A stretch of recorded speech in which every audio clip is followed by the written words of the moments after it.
of a thing. They've become more flexible, more well-rounded as players. But I think for these two teams, because this is a new area, you want to be on your mains as much as possible, even if it's not optimal. Like, meta doesn't matter too much, certainly in games like this where you're playing for either elimination, where your Ignite career is done for 2025, or playoffs, where you have another week of action to play starting from next Thursday.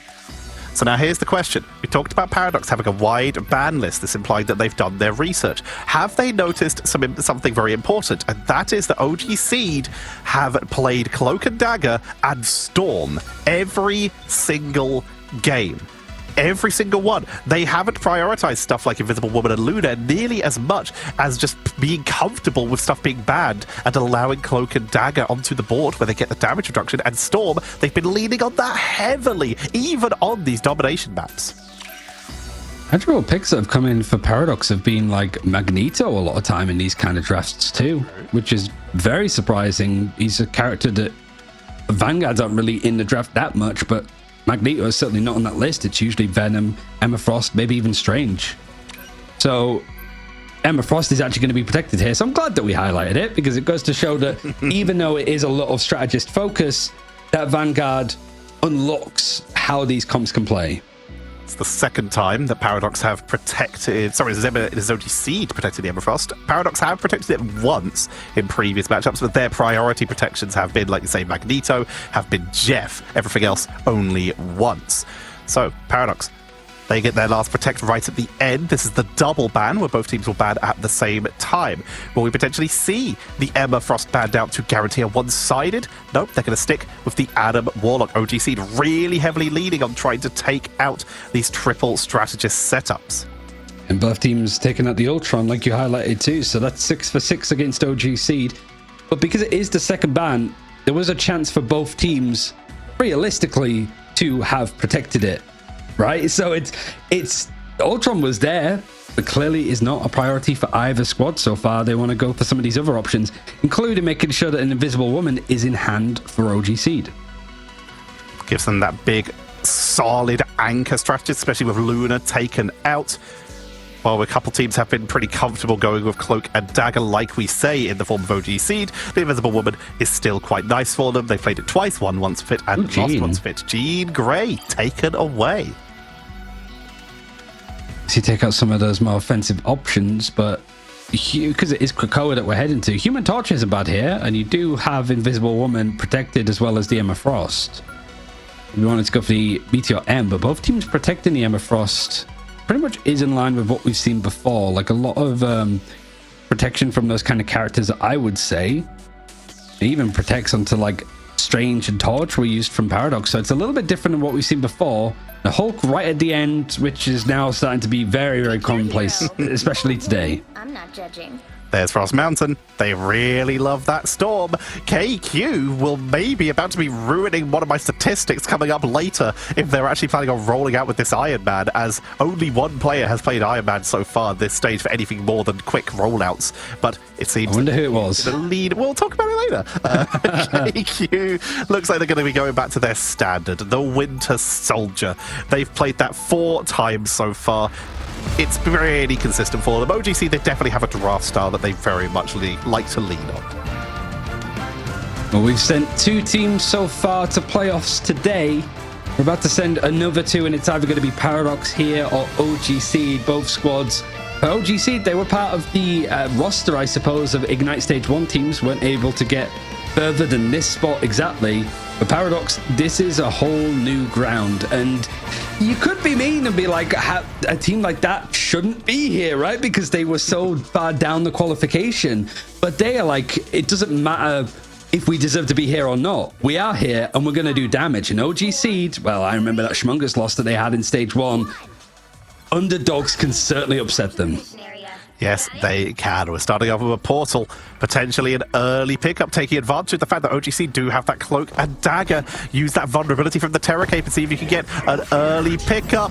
Portal trying to catch someone diving through. Bane is the one who's taking the majority of the damage here, but they have been able to eat it, which means this is an unsuccessful first engage, but they've really tried to capitalize on the crowd control that they have from Winter Soldier, the damage boost from Storm, and the vulnerability from Cloak and Dagger. They will be able to finally get Winter Soldier.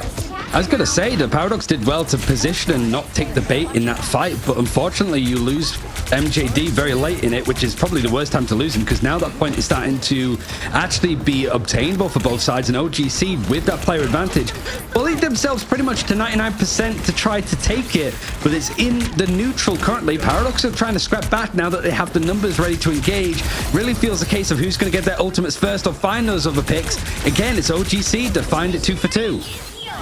Able to push on through, taking control, and Paradox trying to make the most of that Human Torch in the air, but taken down. The power of Winter Soldier, the new buffs, being able to just take down okay, they're just taking out Kit Kat as they try to flee there, utilizing sound to track them down, but being able to take the Flyer down with the help of that Tainted Voltage, knocking down Flyers, and also now the Soldier's Fist, the Trooper's Fist, being able to knock people down as well. Great Mind's Aegis there to protect Frost Mountain from that Tainted Voltage.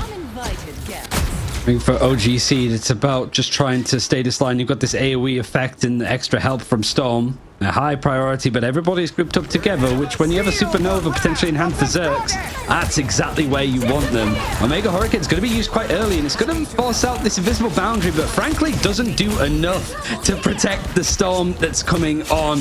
Paradox wanted to try and group up now that they had ultimates, but OGC pretty much nipped it in the bud. Able to take that out nice and quickly. Frost Mountain, the damage boost working out extremely well. The Omega Hurricane able to just burst through members nice and quickly.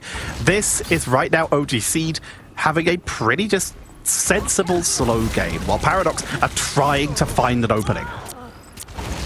Really is a real test of the macro, which you got to worry about Paradox for. Mechanically strong players that are not afraid to go out and diff their opponents as and when needed, but OGC, because they have control of the objective, have been very conservative with their approach. They have 3 ultimates, 4 ultimates now that they're sat on after using the 2 beforehand. It's really going to be a case of Paradox having to start this fight, and it is the Supernova alongside the Silent Seduction that's going to be used, and you have got this invincible boundary that's going to keep people alive for OGC, and you're on Silent Seduction, which means that more stuff is going to be churned out. Nobody has gone down in this fight. The only thing that is still going is that progression for OGC. Now the Paradox start to make a bit of movement for themselves. The picks are still being traded out, but it's a 4v4. Frost Mountain picking away from the sky. Zerks wasn't able to get the majority of that Supernova out because that Silent Seduction pulled them out of the sky. But right now, Frost Mountain is doing huge work down here on the low ground. Just needs to be able to try and duel out Zerks, who is doing so much damage to Abu. Abu will fall. Zerks taking them down. Frost Mountain takes out Mag, and they're continuing to contest this invisible boundary for Kit Kat to try and hold the line, at least for the moment. Game is already starting to build back towards another Eye of Agamotto as in comes this Omega Hurricane. They need to make sure they heal Frost Mountain through this because they've already dropped a large amount of health, taking out the back line and the front line. The Hurricane is blowing through. What is Paradox left to do when there's this Omega Hurricane coming through, an Omega level threat, an Omega level mutant? Frost Mountain going against the grain, just showing that what's a god to a king, what's a goddess to a god. And what is a god to a non-believer? That's what Paradox needs to be doing in this next round, because that Storm is causing some issues. 16-0. Counters it. I know. They're so good with it. This is what I'm talking about. Frost Mountain have played it basically every game. And while it hasn't won them every game because they've had some tough opponents, they still are 2-3 on it, considering their opponents to get to this point, considering that they had to play against Insomnia in that upper bracket semi-final to get here. And Insomnia are looking insane right now. It's not an easy opponent to go, so those 3 losses are reasonable. And the other loss they have is against Foot. What options, I guess, to counter Storm do you have? Like, we're seeing Punisher being used quite a lot to just mow down the extra health that you'd get from Omega Hurricane. Star-Lord, I think, was what we saw teams use up against OGC, like Insomnia in the domination mode. He makes no secret of the fact that he plays a lot of Storm. But for Paradox, it feels like their response to it is going to be to try to diff him on Storm on the other side instead of going for the Human Torch. if it works, then maybe it is worth trying to take that contestation there. That damage boost is strong. But yeah, you talk about it. You talk about what can deal with that storm. With the soldier already being played, Zerx is going to get taken down, though, showing how good it is. Winter Soldier at taking down Storm. Punisher, like you mentioned. Hela, but we just don't see her these days. Even though Venom was allowed in the draft and does have a team up that could be extremely effective here.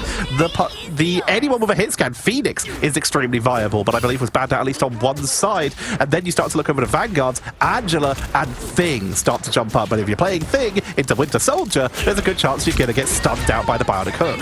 It's asking a lot for the hero pool for Paradox. Yes, it is. Now it's the Sign of Seduction that's going to be used from OG Seed. Being preemptive yet again in this fight. It is traded out a little bit more, though, so MJD is able to get make sure that it's going to be just one Storm in the server currently. And Omega Hurricane and Kraken's Impact is available for the duelists on the side of Paradox. They want to try and take a little bit more space. It is going to be stalled out a little bit by some of the walls, but you can tell that OG Seed are ready to disengage, expecting that the full reckoning is going to come out. Kraken Impact, Strangling Prison, reset number one, but KQ needs to be able to dodge that Meteor M, which they're able to do. Kraken Impact onto that Magneto, targeting the dam, but here comes the Omega Hurricane from Zerx, finally getting one of their own. Good damage output, allowing KitKat to get the finishing blow, knocking Gator off the map, but they survive the Hurricane and take out Zerx through it. They've absolutely cleaned up house, so OG Seed eventually losing the point, but they're not out of this fight completely. It could be a quick turnaround, and at the very least, you're forcing Paradox to use a lot more than they maybe wanted to. Now you've got that Omega Hurricane just diving into the backline, able to isolate one of the strategists, so that's going to be the Cloak and Dagger going through, and KQ has been very good at just cleaning up house. It almost feels that so much of the attention goes onto Frost Mountain. It creates enough space for KQ to actually find the lethal picks. It's a solid combo. Getting the damage boost is good. Being able to drop people low and allow for Kraken Impacts to get finishing blows through Omega Hurricanes. There's a lot of potential here, and right now, Paradox forced off the point. We're on 65% for OG Seed. And they are just building up towards their next Psionic Seduction. MJD with the Kraken Impact is all that's available for Paradox, but Invisible Boundary is creeping up. Hold and a grab and a pull away means that the Vanguard of Badr is going to be down. That's the main thing that's going to mitigate some of that damage being bottlenecked into Paradox through here. And this is comfortable for OG Seed now. Invisible Boundary is going to provide Paradox some way to just get out of this barrel that the fish are currently stuck in. But now that it's being used, OG Seed are not even afraid to give up the point because so little progression is being grabbed for Paradox. They've got so many ultimates to sit back on, including almost another Storm ult. One good fight is all they need to take this first map, and one good pick for KQ is enough. In the neutral, he's still finding value. Ibaziz has to burn the Eternal Bond just to make sure that they have a little extra seconds to hold the line. Frost Mountain going in for the Omega Hurricane. Zerg's gonna mirror, but which one's gonna clean up? It's a duel in the center, but in the eye of the Hurricane, there is quiet from the side of Paradox as OG Seed clean up everyone. Portal, body blocked. Beautiful OG Seed. They take a solid game one. And it was just them in full control the entirety of the map. Really, Paradox weren't allowed to do too much. The draft was, you know, fairly standard in places. But in all honesty, Tetcher, it was just OG Seed had control of every single fight as it happened. And there was not too much that Paradox could do about it. They just had control. There was one flip, like you say, but if you look at the statistics, it kind of tells the story. Majority of OG Seed only went down once. You compare that, like Frost Mountain got taken down twice. One of them was just they overextended on that Omega Hurricane. And Gator is the target for a lot of that, especially with MJD, with the Soldier does quite well into Groot.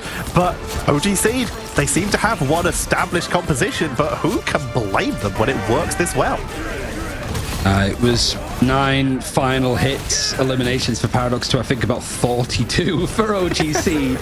And yeah, sure.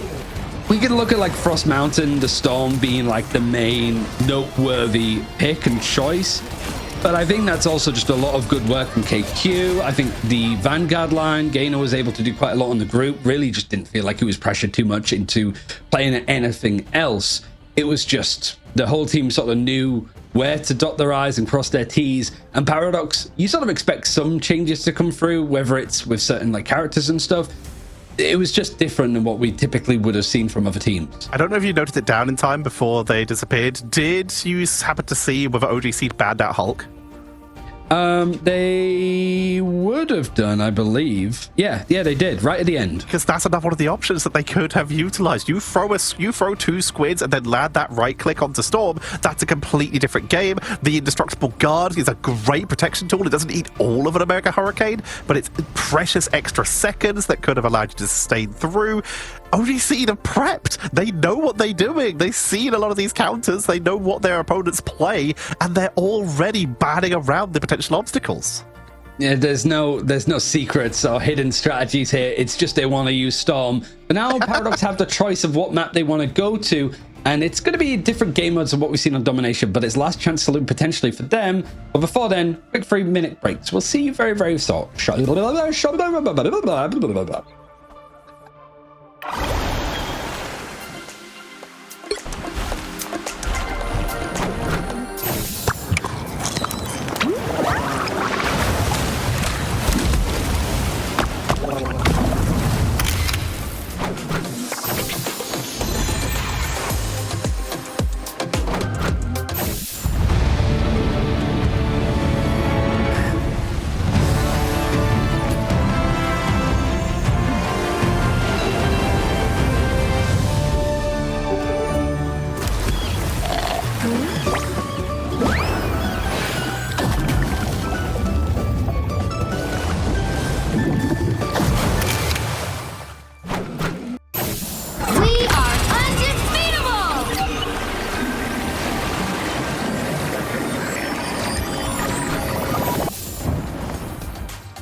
The seeds have been planted of an already pretty spectacular match as OG Seed break their streak of being unable to win on Domination and move themselves one step closer to their first appearance in playoffs, Ryan.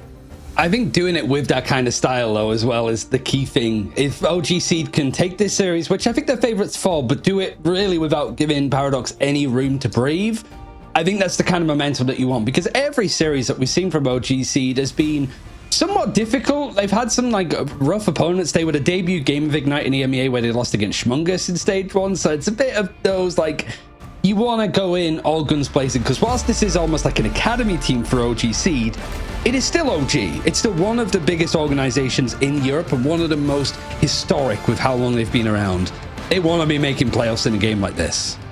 For sure. They really want to be trying to do this. And with the new roster, they're already creeping closer and closer, taking their first... taking their first win against Foot, the team that just had a pretty solid matchup versus Citadel, the EMEA champions, before losing to Insomnia. They're already so close. And wow, yeah, this was the perfect... We got really lucky with the graphic being on this game. Yeah, I mean, it is just Emma Frost. She is the catalyst that allows you to run that triple Vanguard, triple Strategist, and be very difficult to actually take it down. Invisible Woman has been protected from Paradox, which I guess in a sense, like, could be good against Storm if OG Seed continue to play it, just actually pulling them out of position, but it really hasn't felt like anything draft-wise was really there to compensate for what the Storm was going to be. I saw somebody in chat also put, like, is it even worth considering banning out Storm in a draft like this? And most of the times you'd say no, you should be able to work around it, but in games like this for Paradox, maybe? It's working. They're 3-3 on it, so it is counterable. You know it can lose, but again, the teams that have beaten them with it is a pretty elite club. So like you say, is it worth that bad? Paradox, they're running their bads a little bit long here. They're going to take out that Ultron. If Storm's in the air, they don't want it to receive free healing. Pretty much the two characters that we highlighted in the game banned out instantly. Love to see it. I think the Magneto ban is certainly odd, maybe, but a little bit of like those instances. At least it's like on brand of what we saw beforehand, but that was more the ban that came in, I think, from other games. But yeah, Adam Warlock taking up 2. Naturally, lots of stall. Camera Revival could be a nightmare here. And even the Protect for OGC, they're defending first. So any portal re-contest is going to be pretty impactful for them. Might force Paradox to do the same themselves and use that final Protect on a Strange on their side. Otherwise, OGC might ban it out. Yeah, you've made a statement of intent here by protecting Strange that you just might do that. For now, though, we're going to see the ban onto the Luna to try and get a little bit of asymmetrical healing if possible. So do we see that protect? No, they protect Magneto over Doctor Strange, so it's going to be a double protect onto Magneto. And now do OG Seed, were they just posturing? Yes, they were. They take out the Hulk, keep it standard. Magneto protected on both sides. You've gone back months since the last time that we saw that in play. But when Emma Frost is first banned out, you want to make sure that you have some form of Vanguard line that you can rely on. And whether it's the case or not, because we're still sort of seeing teams adjust to it, whether we would still see the triple Vanguard, I would assume so. But looking at what the comp is going to be for OG Seed, it's looking like it could be different. Granted, the reason why I highlight them is because they have to actually come out of the spawn doors and get in front of where the attackers are coming from, which is what they're doing right now as we highlight some of this other stuff and have some beautiful aerial shots of Yggdrasil and also bits and pieces of the domination map as well. I noticed. I missed the Royal Palace. It's the general stuff. They do it the same on the Intergalactic Empire of Wakanda maps. They actually show shots from both because they are all the same area and the same with... I don't know if they do the same on Central Park and Midtown, honestly, though. But we'll have to have a look at that when we roll on in. But like you say, we're unlikely to see a Storm on at least this first point because it's all about delaying as long as possible. The damage boost isn't really necessary for that. It's all about sustain and delay. So you're going to see more bruisers. You're going to see more healers. Yeah, Frost Mountain is actually going to be on the rocket to go for the Beer back and stuff. So if he does go down and the Beer back gets used up, he might consider coming back a Storm. On the other side, on the attack for Paradox, yeah, Zerx is going to pick it up because you want to break these spawn door holds. It's the first bit of convoy that we've seen today. And already a good testament to take out Gainer, but there is going to be a Beer right back that's going to bring the other Vanguard back into the fray as this free and play for OG Seed as another one goes down. That means there is no rebirth for Abuhu, who was taken down second, but that is strange, so they can portal back in, which I think they're going to because Gainer is down again, KQ is down, and suddenly the strategists are completely vulnerable, but there will be a portal to bring them back. But this is all about MJD, who is currently absolutely melting everyone. It's Moon Knight, it's what he does, it's his environment, but there's the recontest. Having everybody from OGC trying to reset quickly so they could all jump through this portal together and go for these fights. The 4 ultimates really were a factor, but now Omega Hurricane is going to be used from Paradox. Xerxes is going to try and find the right place to use it just off the back of the invisible boundary being used. And it's the combination with Jeff that's really not able to get too much in the end as the fights go in favor of OG Seed. And the Hand of Khonshu that was built up from JD is going to come out now with the Strangling Prison. But considering how quickly he got the Hand of Khonshu, that could have come out a lot sooner. It still gets a win, still gets a fight win. They held it, hoping that the Omega Hurricane plus Jeff Nado could get the cleanup. The answer was absolutely not, so they had to kind of burn more cooldowns to guarantee this first point, and doing so with plenty of time on the board. 4 minutes and 52 seconds remaining. I mean, that was pretty perfectly played from Paradox to try to get... It's the strategy that's go-to, playing a bit more Storm and playing a bit of Moon Knight. Do it in pretty good time as well, so just under 5 minutes left. You got Frost Mountain switching over, and every time that we see these kind of plays, it's a lovely Terror Cape and actually ends up from 1 pick into 3 very quickly. A full reset actually required from Paradox. Losing the payload here, despite it being very close to the attacker spawn, is tricky, because you have to get onto the other side of this main choke, this main doorway where Boohoo is, and that can be very difficult because you basically bottlenecked yourself in. Yeah, no, OGC, they've given up on the triple Vanguard, triple Strategist, and they're back to, you know, exactly the same stuff they've been running so far. Storm's back, Winter Soldier's back, and now you're in a tight-knit area where you're very vulnerable to Strangling Prisons, which can set up for a Kraken impact, which can wipe an entire team, which is a good night Paradox. Pretty much full team wipe. Paradox, they're still working towards their ultimates. They sort of force out 2 with a Strangling Prison and Kraken's impact. Winter.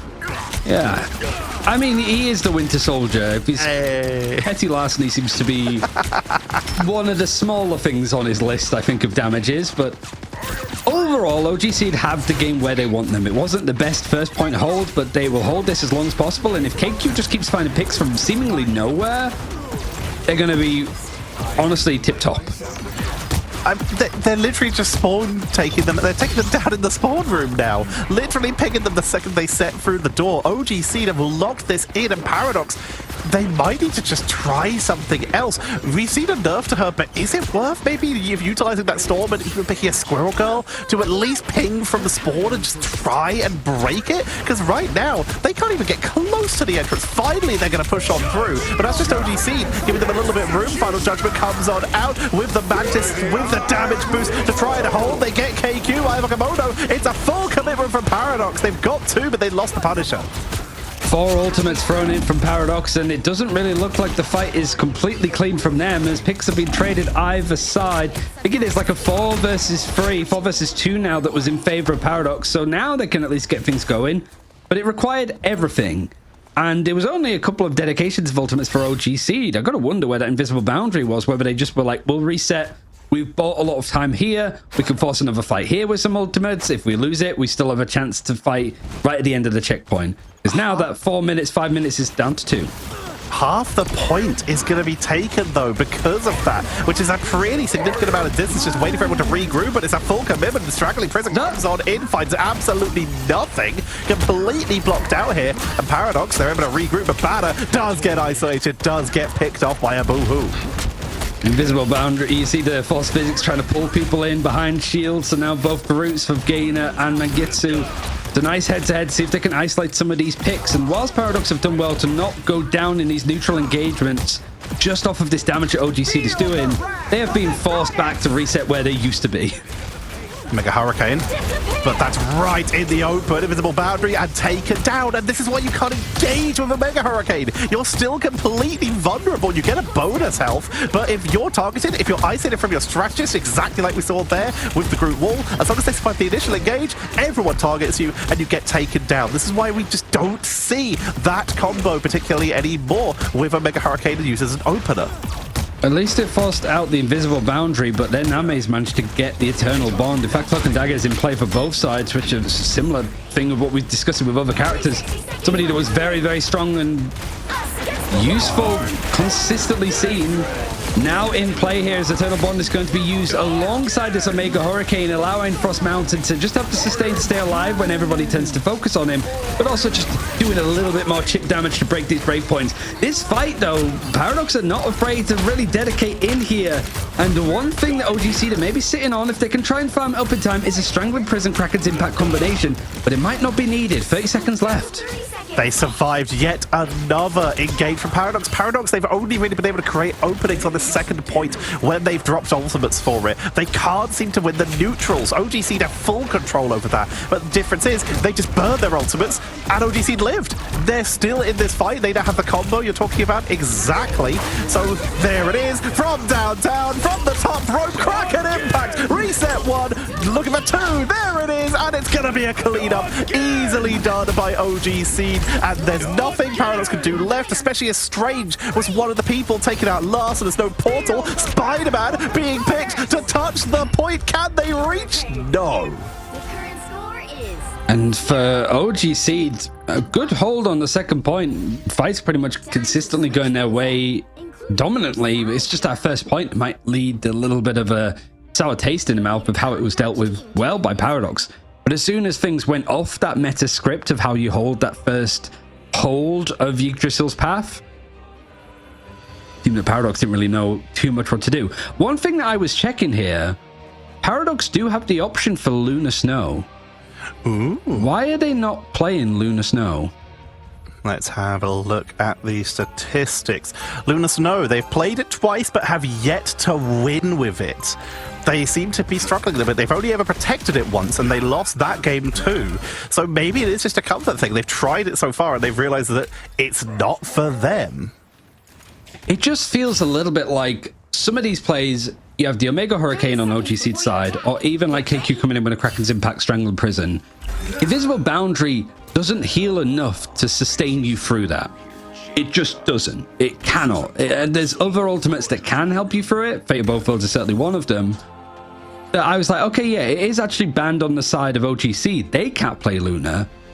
But against that kind of combination of Strangling Prison, Kraken's Impact, Fate of Both Worlds is almost a necessity there. So the fact that you have that option and you're not using it is a little bit of a head scratcher, honestly, especially because you're playing 2-2-2. All right, watch this rollout. Frost Mountain comes in, isolation, taking MJD right to the point, and once they get that pickup, he has the option even to swap back off because they've already decided that they're done with the Hulk. They just wanted to throw Frost Mountain for the engage. It's a rollout strat, and now Frost Mountain can swap to the Storm if they really wanted to, but they don't need to. Just eat the front line. That's how this strategy survives, with bruisers, with tanks, but they're just getting melted. The blender of Frost Mountain executed perfectly here. I mean, it is feral from him. He's just cutting through, and there's an attempt to keep this alive from both the Invisible Woman and the Cloak and Dagger. The Terror Kip's going to come through to try and deter this aggressive push from OG Seed. But it seems, again, because OG Seed's script is a little bit different from what the meta is, Paradox weren't expecting it. And now you've got Mangitsu moving over towards the Thing, which is nice. But like you said, Frost Mountain could just switch off the Wolverine if he feels the need to. He has the option to move over to the Storm. This is a very interesting portal inside for safety so that they can roll out themselves here to the high ground without the chance of getting caught out by the Wolverine. So very interesting rollout here. But now the Thing, like you say, to try and counter that Wolverine, Frostman is going to be sent into the air, has no way to use the majority of their mobility, but last stand into the backline. Invisible Boundary to try and tank them through, but it does not matter. Beta is the first to fall. The BRB brings them back though. Struggling Prism in the backline. Kraken Impact reset 1, and this is OG Seed once again in control, resetting on the point. In pretty good time, might even be doing it faster than what Paradox managed. Yan Amplify is going to be used, but it really is just another thing to shut down as these resets are coming in thick and fast for KQ. Slamming down, there's an attempt to stall for as much time as you can for Paradox. I don't know if they've got the portal play because MJD did go down pretty early on beforehand, so I don't think they do have the portal. But Paradox, yeah, the Paradox having to switch over. Is there going to be an attempt of a contest? They're close enough that they could do, but if they actually go for this and they don't get the timing, that could be a disaster. They are going to go for this engagement, but it still looks like they're missing a couple of players. They've rushed everything onto the point as they can. They brought Kit Kat with the Loki to teleport onto the point, so Regeneration Domain will actually give them a little bit of extra sustain on here.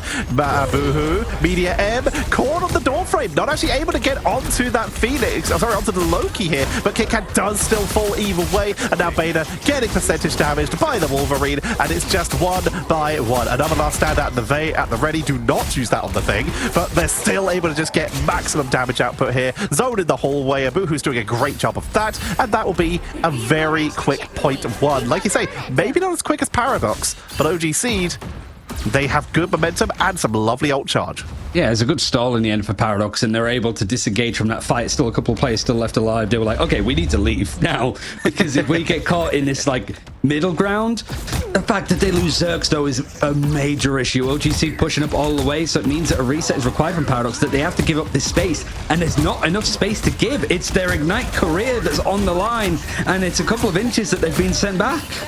Gainer gets pulled in. That Bionic Hook is very hard to deal with. Visible Boundary is going to be pulled to just try and buy it. Straggling Prism on the groove on Kraken Impact once again. They find the weak one in the middle, taking them down, and it's right next to the finish line here. If these Kraken Impacts just keep going, then all that sustain, all the hope of Paradox is going to evaporate at the hands of the Winter Soldier. KQ43 cleans on up, and that is map number 2.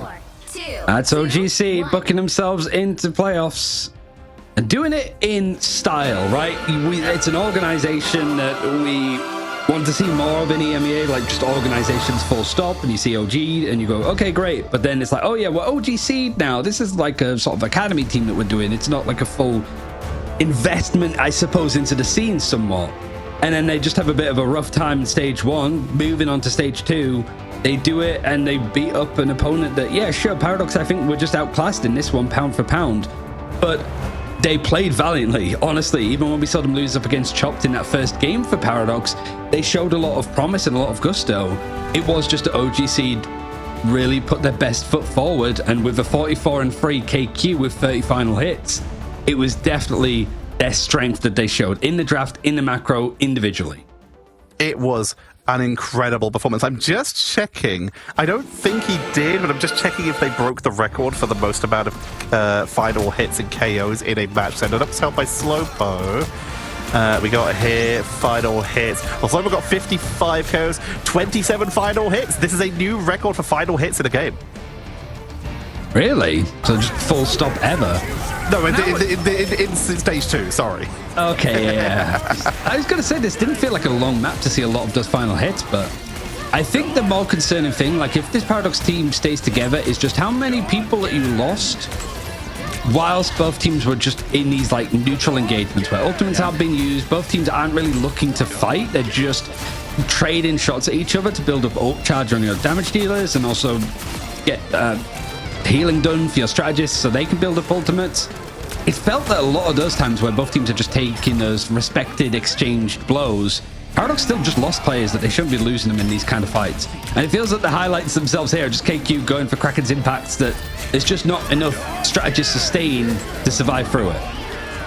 Completely agree. This is just so much down to OG Seed taking these fights so convincingly in a lot of cases. The targeting is insane. Whoever's doing shot calls in that team is doing a really good job because they are always doing this well. The group positioning, Gainer, that we saw them last stage as well, where they actually had some incredible Doctor Strange plays as well. Yeah. But these group plays for Straggling Prisons have been so good, and the teamwork between them and KQ, dropping in with those Kraken impacts, and then the shot calling of which one's weakest, which one's going to get me that reset the quickest, and they always hit it. Yeah, even like looking for the drafts again, I wanted to see if there was anything that stood out as being a little bit weird, and not really. You know, EMEA being first banned out on a convoy game mode, Ultron, Adam, Luna, it really makes sense. But I still think the one thing I look at that draft there is like, you get one-sided Luna and you don't use it. Even if you're running triple strategist, it's like, why would you not? Is there something that I'm missing there? Especially if you're wanting to set up your duelist to just give them the idle aura. It must be comfort in that case. And I think at this level, if it comes down to you can't play the strong characters because you're not comfortable on them, it's a rough one. But one guy that certainly made the most out of the fact that there was not much for Paradox to rely on in those big fights is the Kraken Impact expert himself, just slamming down KQ. First of all, congratulations for making playoffs. Secondly, did that sort of go to plan? Like, how much prep did you do onto Paradox when it came to like the characters that they played? And did it pretty much all fall into your plan, or was that a little bit easier than you thought it was going to be? We did a lot of prep, and everything we prepped just came true. So yeah, that's everything that happened. Fair enough. So you guys definitely seem to have a preference around the Storm and, of course, the Winter Soldier, potentially a little bit more than a lot of other teams who've been leaning quite heavily onto the Phoenix, for an example. Would you like to explain that to us? Why is that the direction you guys chose? So one of my best characters is the Winter Soldier, and same with Frost. And I think we have a lot of good synergy together, and with the team especially, since how we use damage boost and how we speed when they use support ults and how we can kite and so on. I did want to go back to the for sure. I mean, it looked pretty much to the book, as you guys said. You prepped, and it looked like everything went the way that you'd expect it would. I do want to go back to that Insomnia game as well, because that was a close one where you were able to beat FUT Esports, which caught a lot of people by surprise, including Insomnia. They did a lot of prep for them and then had to quickly adjust to you guys. What went wrong in that series against Insomnia that you wanted to work on for this series today? Because it sort of felt like you were a lot more well drilled today in comparison to some bits that we saw from last week. So in Insomnia, we made a lot of mistakes, but I think the biggest mistake was overusing ults and getting no value with ults. I think we'd all just want to click Q and try to be the hero and just overcommit ults, and we get no value in our ults. So that was one of our biggest issues. So this is your last time you got to this exact point. You were on the roster from last stage as well. You got to this exact point before going down to all business and not making playoffs. This is your first time making playoffs. How many more wins until OG take the seed off? That's a very good question. Hopefully when we go to LAN, the seed will be gone. I think the final question for me, KQ, would be, so you kind of joined around the middle of stage 1, around June, around then. So what's been the thing that I think is you've improved on the most as a team from what we saw from them in stage 1 to now? Granted, I don't know how much you were on the roster in stage 1 off the top of my head, but what has been the main thing to fix? Because there's a couple of players that are still on this roster back then. It seems that everybody's just grown a lot as players. So we played a lot together as a team, of course, and I think we all understand where we want to kite to and how we want to play, especially, and what we want to do. So it's more of an instinct now than just really talking and cluttering the comms. Yeah. All right. Well, thank you very much, KQ, for joining us. We'll let you go prepare for the playoffs. Big congratulations once again. Thank you. Thank you. Locked in. Completely focused. So that was just straight to the point. Here's the answer. Let's go. And you know what? I respect it. Oh, for sure. It's always nice to sort of get players that we've not interviewed before, because I think it's they're more scared of us than we are of them almost, because interviews can be really scary because you don't want to give too much away. And there, I think it's just a case of okay, we know